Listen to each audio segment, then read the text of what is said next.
एक लड़का था। वह काफी गरीब था। उसके पास ना तो कुछ खाने को था और ना ही रहने को घर था। वह अपने दोस्त के घर रहा करता था। उसने एक छोटी सी कंपनी में पेंटिंग का काम करना शुरू कर दिया। धीरे धीरे उसके पास काफी पैसे भी हो गए। बाद में वह काफी धनी भी हो गया, लेकिन अभी भी उसके अंदर कुछ कमी का एहसास होता था।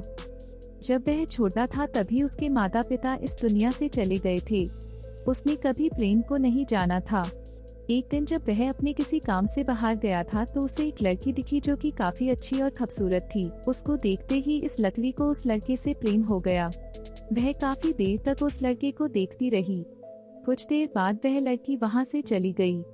कुछ दिनों तक यह लड़का उस लड़की को खोजता रहा, लेकिन वह लड़की न मिली। लेकिन नियति ने उस लड़की से इस लड़की को मिला दिया। वह लड़की इस लड़के के घर काम की तलाश में आई थी। लड़के ने लड़की को तुरंत घर के काम के लिए रख लिया।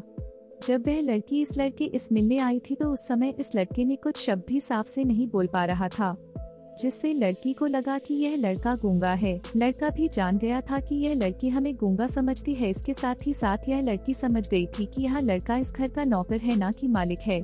अब जब भी यह लड़का उस लड़की के पास जाता तो गूंगा बन जाता है।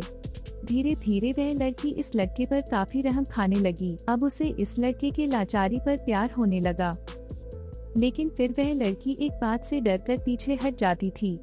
इस लड़की के भी माता पिता बचपन में ही मर चुके थे। इस लड़की को इसके चाचा ने पाला था और वह चाहता था कि वह जब तक जिंदा रही यह लड़की उसके खाने और पीने का पैसा दे। लड़की का प्रेम हद से भी बाहर जाने लगा।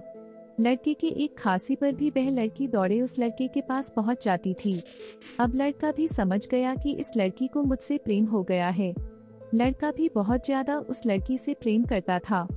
उसने पहले लड़की के बारे में सब कुछ पता किया। जब उसे सब पता चल गया तो वह बहुत रोने लगा, क्योंकि उसने गूंगे होने का झूठ बोला था।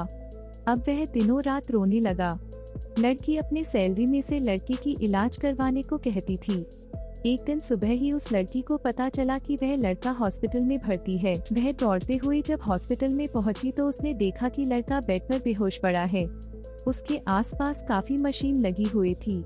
जब लड़की डॉक्टर के पास पहुंची तो वहां पर डॉक्टर ने उसे बताया कि लड़का अब बोल नहीं सकता है। उसने अपनी जीभ को कटाने की कोशिश की है। इसके साथ ही उस डॉक्टर ने उस लड़की को एक पत्र दिया।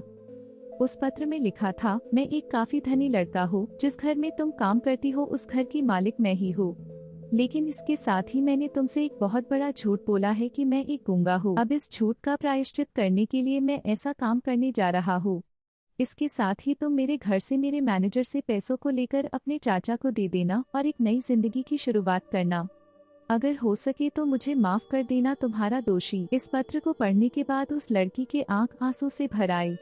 वह दौड़ते हुए मंदिर में गई। उसने भगवान के सामने कसम खाया कि जब तक वह लड़का बोलने नहीं लगता है तब तक वह कुछ नहीं खाएगी, भले ही वह मर क्यों न जाए। इधर डॉक्टर भी उस लड़के की इलाज कर रहे थे। ईश्वर ने दोनों के मन की बात काबूल कर लिए और अब लड़का बोलने लगा, लेकिन वह अपनी याददाश्त को खो गया। अब उसे कुछ भी नहीं याद था। अब इसके बाद लड़की ने उसकी याददाश्त के लिए काफी कुछ किया, लेकिन याददाश्त न आ सका। अगर प्रेम की नींव को झूठ पर रखा जाए तो वह गिर ही जाता है। हमारे चैनल को सब्सक्राइब करें, अपने दोस्तों के साथ शेयर करें, लाइक करें।